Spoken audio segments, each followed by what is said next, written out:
people are expecting. People are expecting quite a bit. This is your time. You want to win.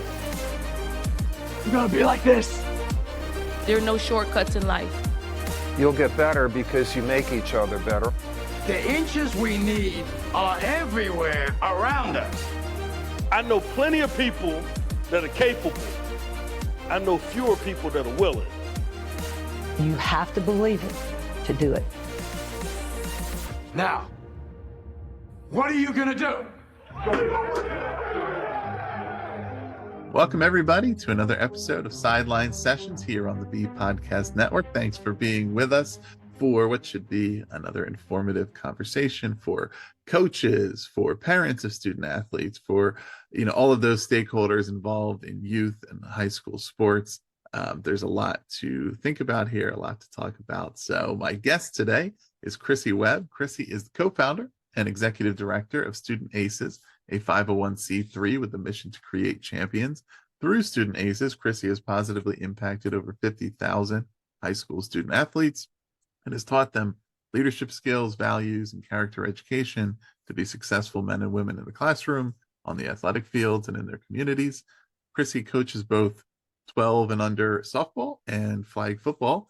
Krissy, it's a pleasure to have you here. Thank you, Ross. And I'm excited to be here on Sideline Sessions and get into it. Yeah, so let's start with the organization, or let's start basically with you, your introduction to coaching, and then how that led to the founding of Student ACES. So, I believe you co-founded it with your father. So kind of how did you first start to get involved in coaching and see that as a path that you wanted to get involved in? And then how did that lead to founding Student ACES? Well, to me, I mean, coaching is, when we think of coaches, we think of what we see on the field, right? We see somebody physically with the clipboard and the whistle and all the things. Coaching to me is both on and off the field, right? So when you're impacting the lives of student athletes, you're coaching them constantly. You're always a coach when you decide to take that on. For me, growing up, I had such positive coaches. My dad he coached a lot of my sports. And so in experiencing that growing up from a coach that is invested, obviously, as my father, but as, the people that were involved in my life, then that transitioned later on as my daughters grew up and seeing kind of what was going on in these sports and saying, I want to step in not only as a coach, but as somebody that can maybe change youth sports for the better. And so how were you, I guess, thinking about your experience as a student athlete and with the coaching you were receiving in real time? Is it something that you reflected on more as you had kids of your own and saw what coaching was like? And I'm thinking about it in particular in the context of multiple times on the show, we've discussed, I think, the challenges of disrupting the cycle of the status quo, right?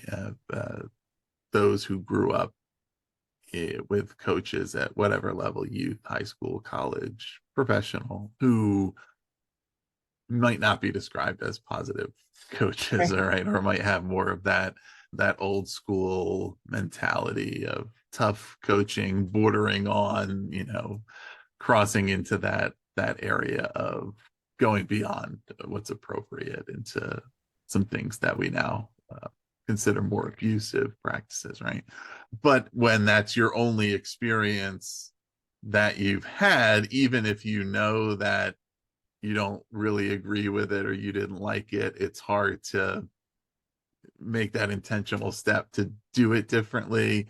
And in particular, if you feel like it got results, right? I really hated the way our coaches coached, but we won, but I got a scholarship, or I got where I wanted to go. So how do I confidently do things differently, and how do I stick with it if there's ups and downs, or if there's some question about, can I get the same results that I want in all areas. So I'm wondering, you having had the experience of having a different type of coaching, and how did you evaluate, I guess, from your own perspective, right? What were the results personally, as far as your own growth and development, as far as any other, team or individual goals athletically, and then how you were able to kind of continue that forward within the landscape of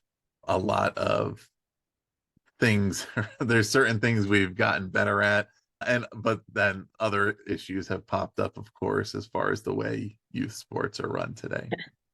So now when I say that I had positive coaches, I had other coaches that maybe were not so positive. You're talking the old school hard coaching. I had that as well.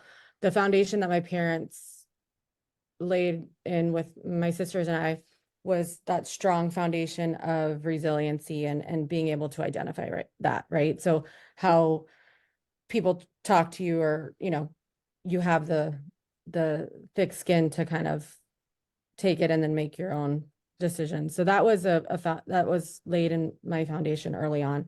And I was able to quickly realize that, now this is looking back, right? When you're in it, you were asking me when you're in it, do you really see it for what it is? The answer is no, because you realize as you grow up, looking back, there's certain things that you are able to identify. So in some of the tough coaches, in different programs or organizations, and then you had the positive coaches, the athletes always wanted to be around the positive coaches.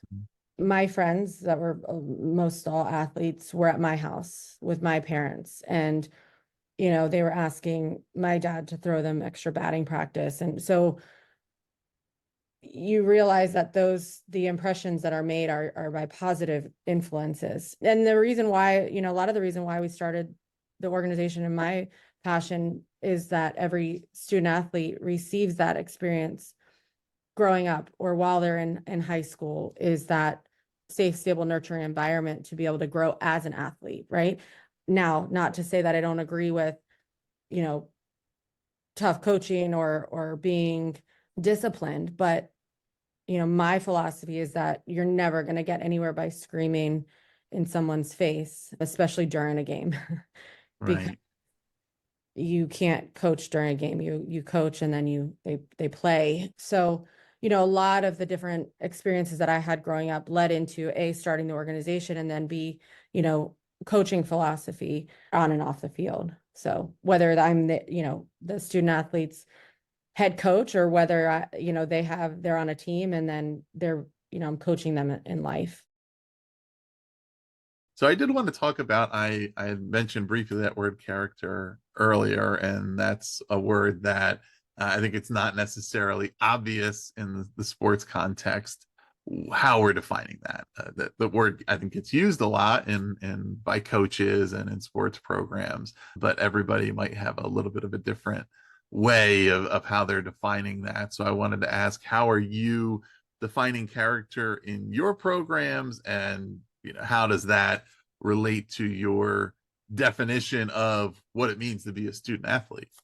Sure. So our mission statement, as you mentioned early on, is to create champions. So the word champions for Student ACES is made up of our core values as an organization. So that's command respect, honor your word, aspire to greatness, maintain courage, possess a work ethic second to none, inspire others, own a winning attitude, never settle, and sacrifice for self and team.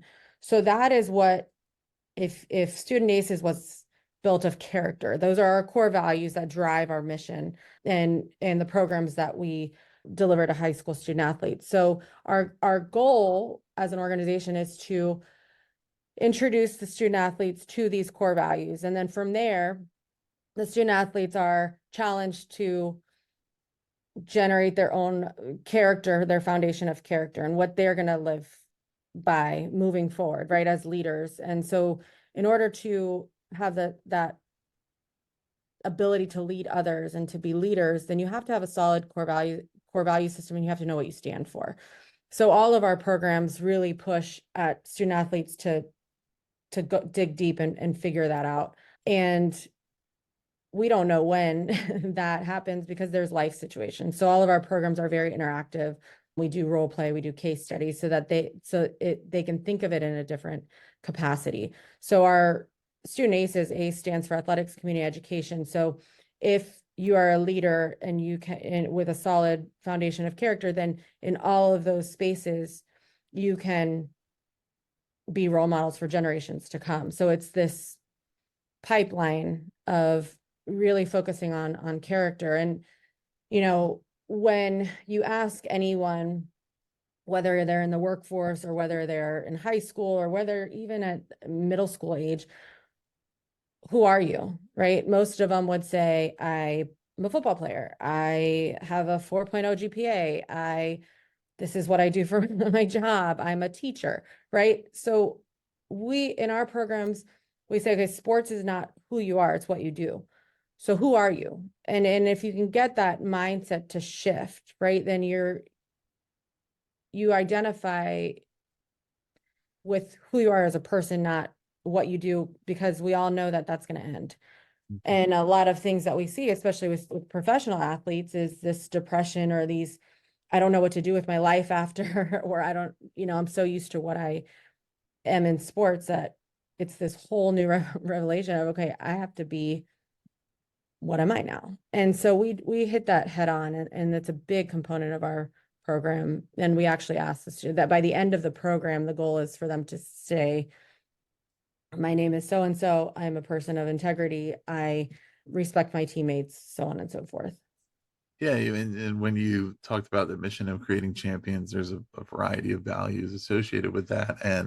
But part of the program is having the individual student athletes define their own core values, and that's an important part of it, because as you referenced, I mean, even the average athlete that goes on to play at the highest level of their sport, typically they're going to be done before age 30, right? Okay. So they're still a young person, but certainly somebody who's into adulthood, but who, if this is what they've been doing and focused on in many cases since, early adolescence or earlier, without having a lot of thought to who am I outside of the context of my sport, especially in team sports, right? Where understandably there are goals and values associated with that team or that organization that team members are expected to buy into and contribute to. But it's also important to develop an individual identity and sense of self, and to proactively decide, what do I care about, what matters to me, who do I want to be, so that I am prepared for whatever comes. And well, I'm wondering, how young do you start with that, and what is the a standard reaction? I mean, how seriously do young athletes take that process? How consistent are they in carrying those values forward, or what have you found? So our student ACES, the organization, right?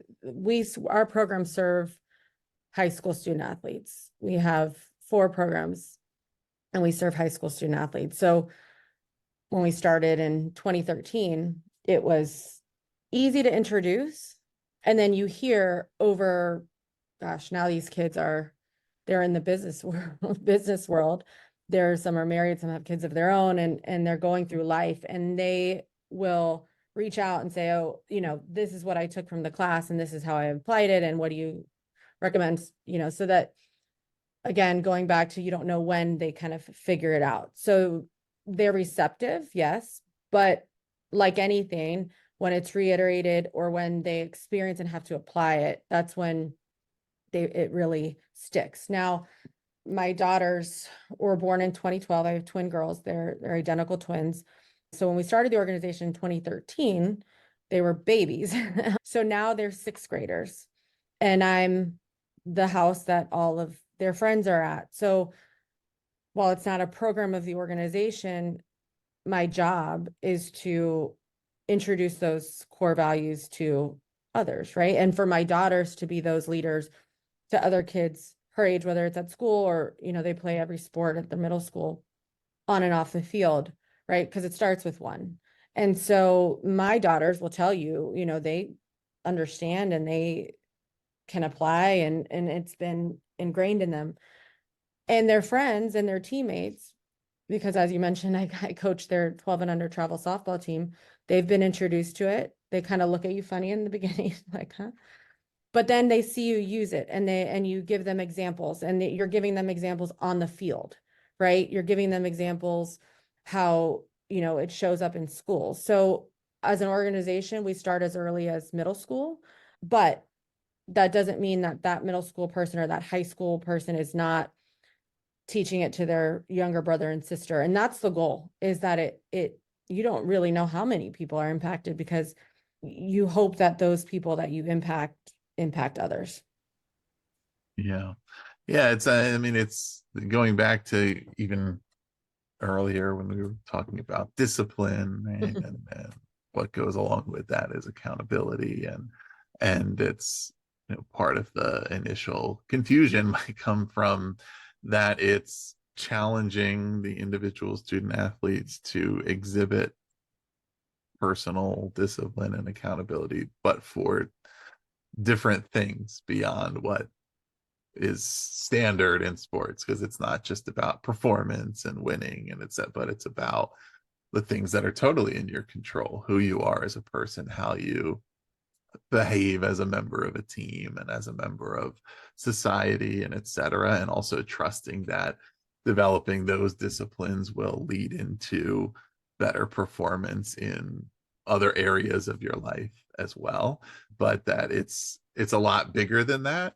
And oftentimes, I guess, sports are of course used frequently as a metaphor for life, right? And skills learned through sports that carry into other areas. But there's also the truth in saying that character disciplines and skills that are more broad than sports also will contribute to success in sports if that's what somebody is motivated to do. And at home, right? So to piggyback on what was just said, some of these kids may not have role models with those core values. So it's something totally different than they're used to seeing, right? So then that kid is going to react different to be, when they're introduced to these words or to these core values, then their response may be very different, because this is stuff that they've never heard before, and that they may go through life, without hearing that this matters. So it starts with who's around them. And we do an exercise with all of our high school student athletes where we say, okay, take out your phones. This is the only time in the class that you can take out your phones and look at the last 5 people that you've talked to. Are those people helping you or hurting you? Mm-hmm. And if more people are hurting you than helping you, then that should be a clear answer to what you need to do. Yeah. Who you surround yourself with is super important, right? I tell my girls that all the time, and our students, you don't want to be the smartest person in the room. You always want to surround yourself with people where you can learn every single day. So it's important that if they don't see this at home, that they're seeing this in other places. And it's our responsibility as parents and as neighbors and as, education systems to make sure that we're giving each kid a shot and introducing them to what good values are. So Krissy, you mentioned student ACES programs are for high school athletes, and I also mentioned in the intro that you coach 12U softball, so more middle school age there. So I wanted to talk a little bit about kind of what you've learned from working with athletes at kind of each of those age groups. I guess we'll start with the younger athletes.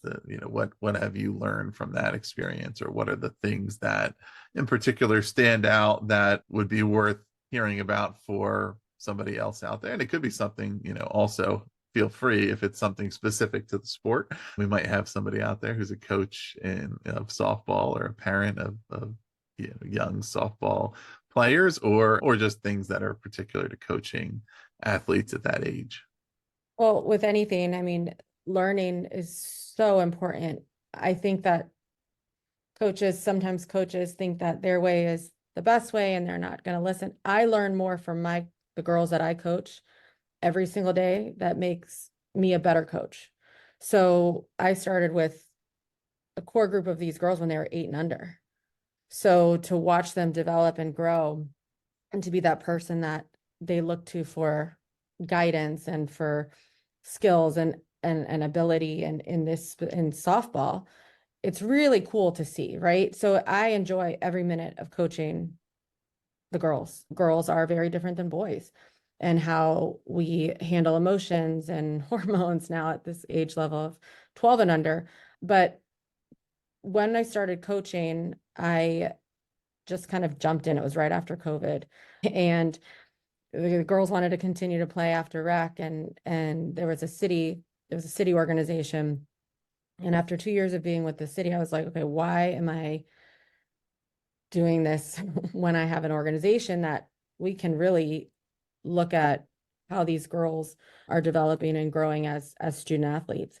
So softball is I always say this, softball is a very, very detailed sport. It's not easy to just pick up and play softball. There's so many rules. There's so many different situations, right? So they go from 8 and under where it's a coach pitching to you to 10 and under where you have pitchers that can only last an inning or two because they're still not strong. And if you don't know how to pitch, right, as a coach, then you have to find pitching coaches and all of these different things that are very different than when I was growing up. When I was growing up playing softball, you had your city organ, everybody played for the same team. Now there's teams everywhere, and you had X amount of coaches. Now everybody has their own hitting coach, their own pitching coach, their own, you name it, coach. So you're taking 12 girls that each have their own coach, and then you have a head coach for the travel sport. So it's different than I was used to. So I had to learn that, right? And I also learned that, when you coach your own kids, you have to be very careful on how you handle that, right? Now each one of the girls feels like my own, right? That pit in your stomach feeling for your own kid now is times 12. Every girl that's on the mound, every girl that's behind the plate. And if I told you I knew everything about the sport or remembered everything about the sport, yeah, I could go out and play it. But to coach it is very different.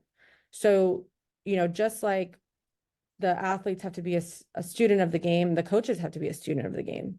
What's changing? My philosophy for each year, there's different things in softball specifically that, you have to stand in front of them and call timeout in 8 and under, right? In 10 and under, you can steal.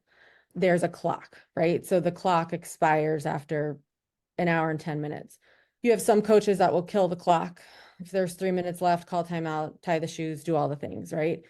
To me, that's not teaching them the game, because my goal is for them to play in middle school, high school. Now they're in middle school, so high school. And if they want to go on and further their career in softball in college, because I truly believe that athletics, like we talked about before, it makes you a well-rounded person, and I see all kinds of things, on the field. Softball, you play in tournaments, you play 3 games on a Saturday, then you go into pool play on a Sunday. And we're in South Florida. I'm in South Florida. So it's in the middle of summer, it's 100 and something degrees. So you have to motivate these kids in all different ways. They're hot, they're tired, and they have to get out there and their legs are tired, especially the pitchers, and you really see support. There's, they're tired, they're exhausted. And that's when you see, so you train for, in anything. I mean, you train for that. And it's really cool as a coach, being with the girls and seeing them grow. And the most proud of them the most proud I am is how they are off the field. So we've had several guest players, there's situations where people are sick or whatever the case may be. And every guest player that we've ever had says, oh my gosh, the girls were so welcoming and we want to play for you guys anytime. And as a matter of fact, some people have ended up coming and playing for our organization. That is the biggest compliment that you can give me. If you can tell me that all of our girls on our team were welcoming, kind, and they want to come back, that to me is going to set these girls up for life, having those skills. So that's when you see those, when we were talking about before, that's when you really see them stand out. But it is really cool to see. Yeah. That's a life skill that's come up a couple times in this conversation. Earlier we were talking about with coaches and being, and what you experienced with your dad was your coach, and he was the coach that players wanted to be around, wanted to spend time with, right? And now with your young student athletes, being welcoming and being a team that people want to be a part of, that is one of the top life skills. We talk about it in the context of career, and that, again, it's not the thing that's going to be listed on a job posting as far as the competencies and requirements for a position, but it's something that enters everybody's mind when they're interviewing you. Is this somebody I would want to spend time with? If I hire this person and I'm working with them every day, am I going to be happy about that? Am I going to regret it? Once I'm in an organization, am I, whatever it is, sports, it's a big thing in sports. I've seen it many times where athletes who aren't the most talented, but who have enough talent, but also are a good, leader, a good teammate, a good member of a locker room, and so on, will get more opportunities to make another team, or to, that there's always somebody who wants to acquire, even at the professional level, that it's not only about talent and ability, but it's about, if it's a team, how does this team perform as a whole? And everybody who's there can either add to or subtract from the greater whole. And there's plenty of examples of, I think the more publicly known examples would be of really talented athletes whose careers didn't go the way that people may have thought, because of character concerns, or because teams just got tired of having them around, and they might not quite have the insight into the opposite. But it's very true that being somebody who makes it a better environment to be in is a positive skill in sports, in the workplace, in school, in communities, in wherever you are. And you have to be honest. I was thinking about that too, is like, in competitive sports, right? In competitive sports, there's a lot of teams that maybe shouldn't be playing competitively anymore by the time you're in 12 and under, right? Mm-hmm. If you want to be in a very competitive travel program, or, playing at the highest level for that age group, as coaches, we have to be honest. And you go from, oh, you made contact, right? I get really upset when a parent says, oh, great, you made contact.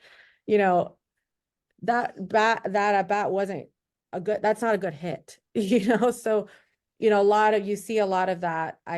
Some people have different words for it, coddling or setting low expectations in competitive sports. I mean, what we tell the kids, you better compete in everything, right? You're competing on the field, you're competing in the classroom, you're competing against kids that are practicing when you're not. But being honest with the athlete, this goes for every sport. It's like, you see some coaches just saying whatever to get that kid on the team. But listen, if you're going to have a bad attitude and your shoulders come down and you are throwing helmets, and I can go find talent somewhere else. And I think, some athletes get away with doing that because nobody's ever been honest or said, hey, that behavior is not going to cut it. And then the parents say, that's a whtle different issue. But then the parents will say, oh, it's okay behavior, and for me as a coach, that's not okay behavior. So, and it's not perfect, right? That's where you teach, that's where you coach, that's where you improve, right? So they do it, you hope that they don't continue to do it. But that's the work. Right. Yeah. And I mean, as far as, and and as you mentioned, like the appropriate praise, right, and what it means to be encouraging. And this is a conversation we had in an earlier episode with Heather Sumlin around parents matching the child's level of interest, basically, right, and saying, look, if your child just wants to play sports for fun and they're not super competitive and they're then you can't try to push them to be super intense and competitive. That's not why they're there, and that's not going to work. The same applies vice versa. If your child is very into their sport and they want to be a high achiever, and you as a parent aren't really interested, or you're kind of indicating that you don't really care, you don't really think it's important, that also sends a bad message. That doesn't mean everybody has to be an expert on the sport, but you have to treat it as something that's honoring your child's level of dedication to that, and what it means to be supportive. I would probably describe it as that it's not just about saying whatever they do is good, because my son, by the time he was 2 years old, he knew the difference between if he accomplished something or didn't, right? And if he messed up and you told him good job, he would say no, not good job, and you had to say good try. And this is a 2-year-old, like so obviously older kids are going to know, okay, what I did wasn't actually good, and you can maybe tell me, do you appreciate the effort? But being supportive might mean showing that you believe that I can do it, and that you will help me to get the support, the training, the practice to accomplish what I want to accomplish, but also acknowledging the truth and being honest about the fact that there's still some work to do, right? And that's going to make a bigger difference to that athlete who's competitive and who may sometimes put a lot of pressure on themselves and a lot of stress to say, okay, I have people who are seeing me for what I am and what I'm doing, and who are demonstrating that they're going to be there to help me, so I don't have to do it all on my own, or I don't feel like nobody cares. Absolutely. Yeah. So you touch on this a little bit, and it is something I definitely want to talk about, which is the parent piece. And this carries into high school as well, and unfortunately carries beyond that, and there's been a lot of discussion about that nowadays. But when we spoke previously, you told me about having that clear contract with parents, clear agreements around behavior, around what will fly and what will not, and what that needs to look like. And I'd love to hear more about that, because that's become, of course, one of the challenges with coaching at any level of student athlete, and the reason why a lot of people don't want to get involved in coaching, and the reasons why a lot of young athletes have a challenging experience is those parental relationships. And so as a coach, how do you approach that? Oh, it's the hardest piece. And if you talk to any coach in youth sports, they're going to tell you the same thing. The parents are the challenge, right? And I honestly think that's the issue with why we can't find umpires in softball. And I think that's across the board. And as you mentioned, the contract. So I learned I did not expect the parents to be the way it is when their girls were 8 and under. I grew up in travel softball, and it was cutthroat, like at an early age. At 10 and under, we had a starting team, and then we had the second starting team. Like, it was just how it was. Sometimes you didn't play. And that's what I continued to think it was, because we're talking about very competitive sports. So early on, I figured out that there has to be boundaries, and there has to be a very clear examples, clear language that says, this is what I am, this is what our program is, this is what you can do, this is what you can't do. And then being able to point back to that contract, and making sure that the girls knew what that contract says, so they have to sign it as well. And then it's a reference point, right? So if there's ever something that comes up, then you can refer back to that.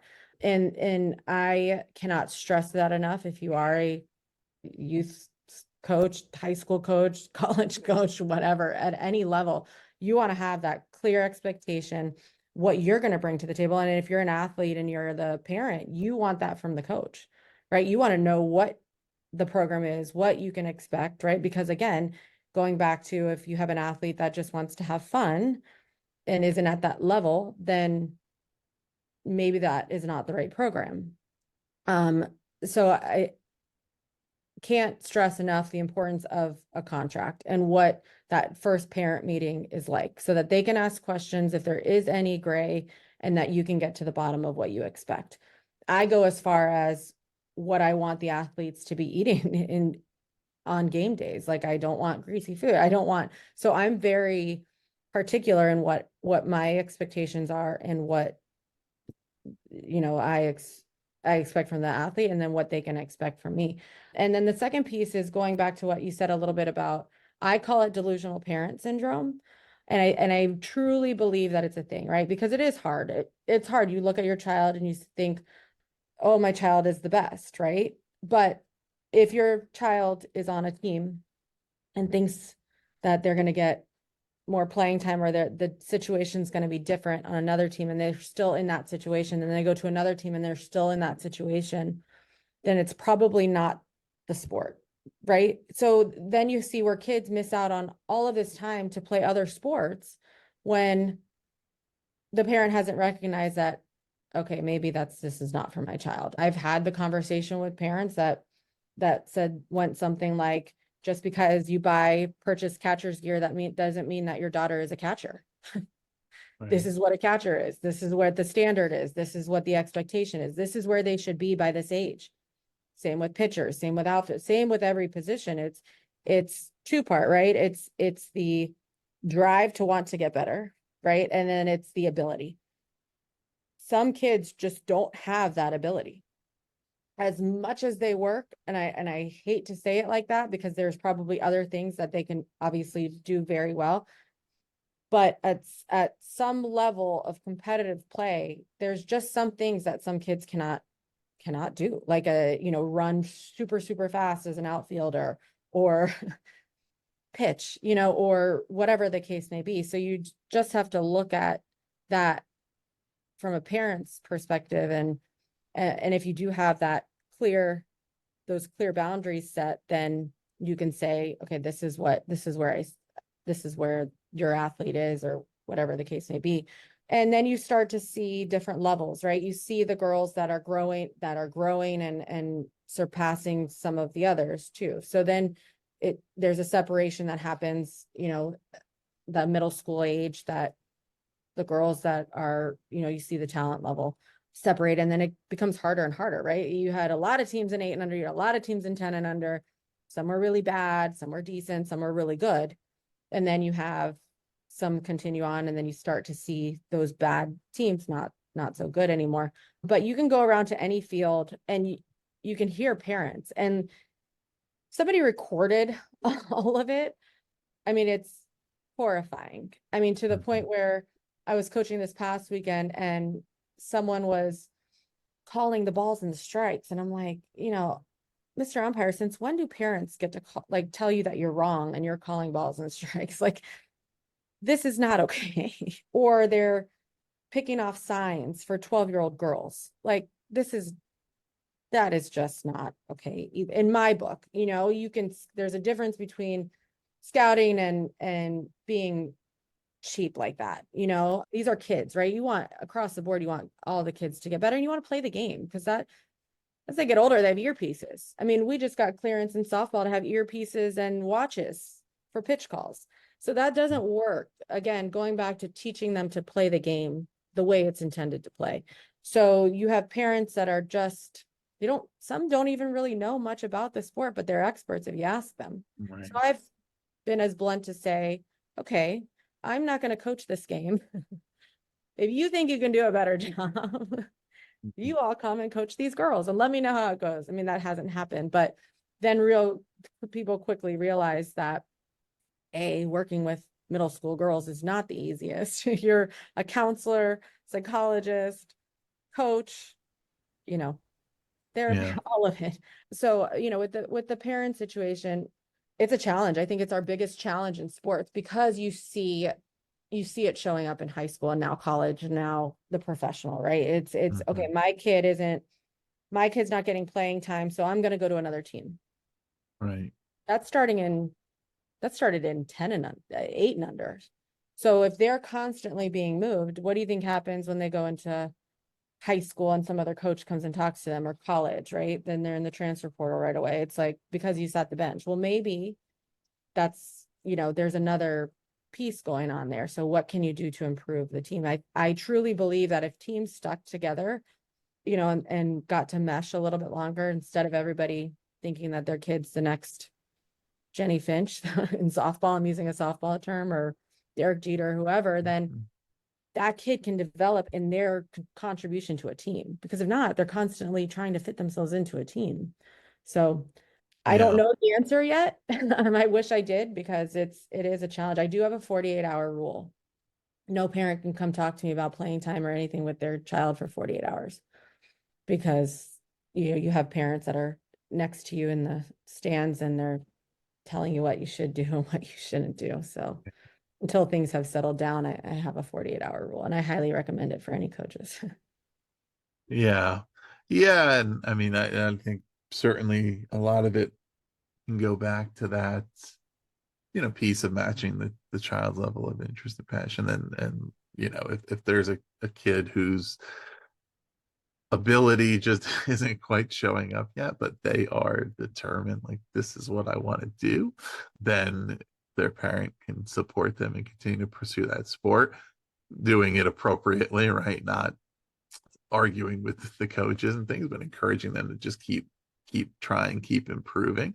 But so many times it's led by the parent and their own, goals or things. I'm wondering, in that process of implementing and then having that contract upheld, not that it's totally a negotiation in this case, but how do you identify the self-interest in the parent, like the parent's incentive to abide by it without penalizing the kid, right? I mean, that of course there's a certain point at which, look, if you're not going to abide by the parameters that we've set here, then you can't be a part of this program. But you may have a kid who's doing everything they're supposed to do to be a part of the program, and a parent who is difficult, and you may have a conversation with the kid, and they really want to be a part of it, and and you're trying to work it out. But I guess, how do you get the parents to see, especially those ones who are having a little harder time with it, look, it's actually to your benefit to get with the program here. You may think that your way of doing it is helping your child, but in fact it's not. And if you think that it is, then you have to do it somewhere else, because that's not the way we do things here. But yeah, I guess I guess the reason I would say why the parents who are overbearing, over involved, doing is because they think that it's helping somebody. And how do you get them to see that in fact it's not? Well, when it gets to a point where it's hurting my other players too, right? So if you have, I hate negative talk from the stands. I hate it. So I will say it in the middle of a game. I will stop, and I will stop the game, and I will look to my stands. And if I hear anything negative, you can usually find that parent in the outfield in a chair. I will ask them to, if that behavior continues, again, going to the outfield. And until somebody else sees it, they know that, okay, that you're not playing around, right? That's the opportunity that they want.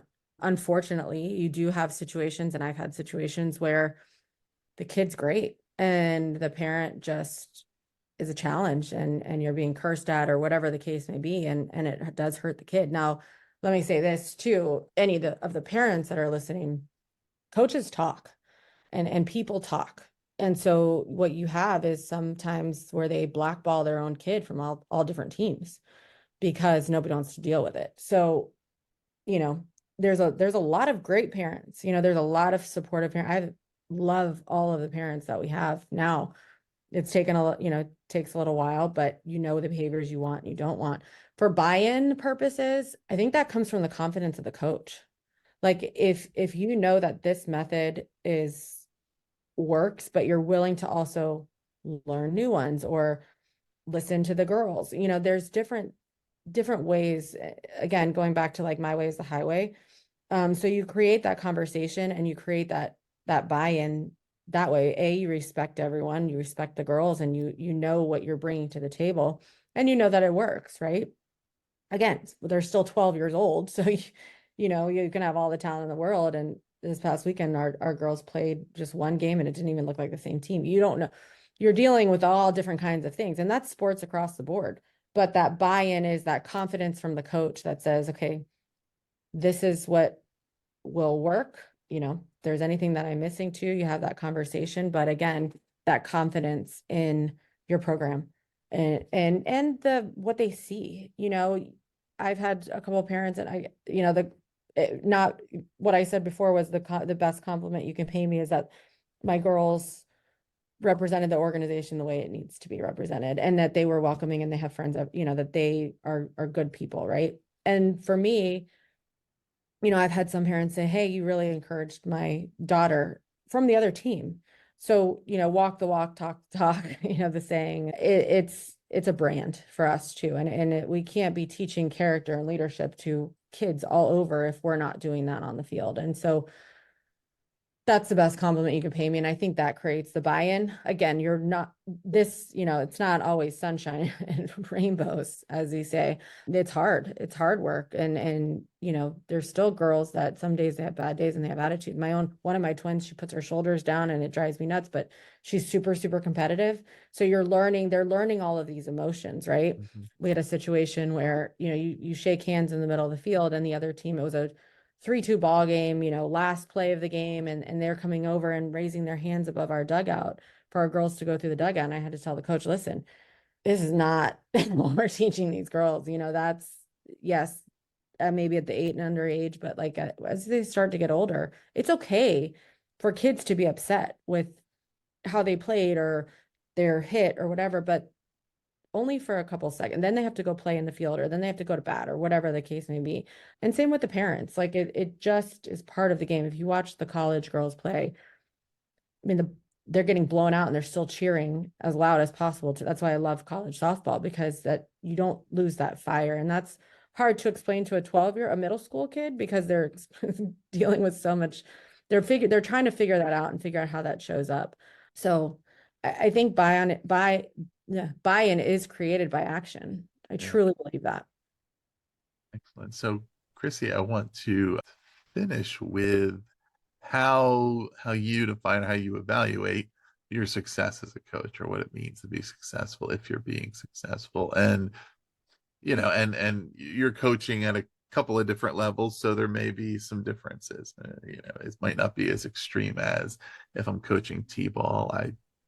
If the kids keep showing up and it means that they're enjoying it and they want to be there, that's great. If I'm managing the Yankees, I have a little more emphasis on World Series, right? but still there may be some differences there. But how are you, you know, when you're reflecting on the work that you're doing and your own success, how are you evaluating what success looks like? For me, it's physical, it's mental, and it's emotional, right? So the physical piece, right, is I measure success if there's an area of an improvement and they're moving that needle, right? Or there's another skill set that they can add to that. Emotional is they get excited to talk about different things, or the IQ piece of the game, or I'm going through this at school and, you know, this is how I handled it. Right? You're the person that they want to talk to or get feedback from. The mental side of it is that growth that we were just talking about, is that whatever their weakness is, whether it's, getting mad that they struck out or however they internalize things, it's that their ability to shift that, or, the resiliency that's built in, or if they're going through a hitting slump and they're coming out of that, because most of the times it's mental.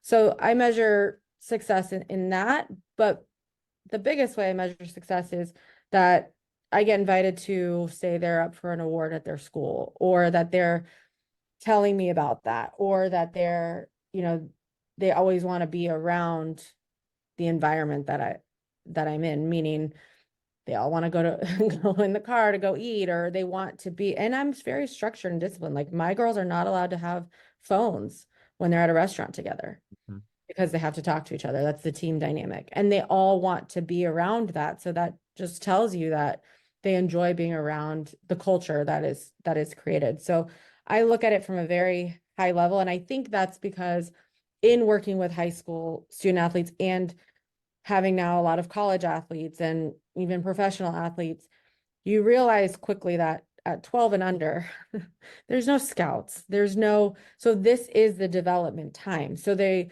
make mistakes and they learn from those mistakes, and you're there along the way with them. So our whole philosophy, whether it's travel softball or whether it's flag football at their school, they play on a flag football team at school, and I help coach that. It's the same. It's just that you're able to make a kid smile and improve just a little bit. And you hope that other people along the way can add to that tool set, right? You're giving them these tools that you just want to keep adding and keep adding and keep adding, and then be there, when maybe there's no hope, for them. Because for them, at that age, there's, oh my gosh, I can't hit a ball, or I can't, it's like, I hate that word.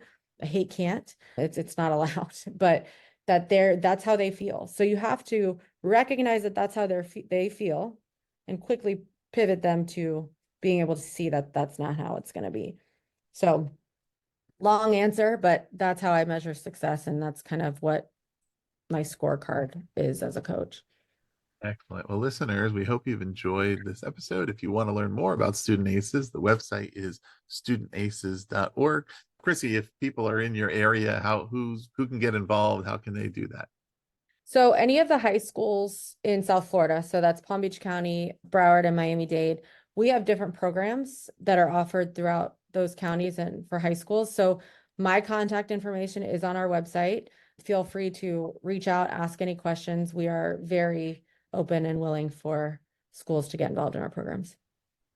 Excellent. Well, yeah, if you're down there in the South Florida area, check that out. Or if you just want to learn more about Student ACES, about the values, about their approach to coaching, if it's something you're interested in, wherever you are, at the website again, studentaces.org. We'll put the link to that below. We'll also put the link to where you can find them on social media so that you can learn more and follow them there. Please also, if you have not already, do subscribe to Sideline Sessions. We'll continue to bring you insights from coaches from a variety of sports levels across the landscape throughout the rest of this season. If you're enjoying the show, we always do appreciate those 5-star Apple reviews. They really help more listeners like you find out about the show. So please do that. Or if you want to learn about more of our shows in education, visit bpodcastnetwork.com. Krissy, thanks again for being on the show. Thanks, Ross. I enjoyed it. Thank you so much.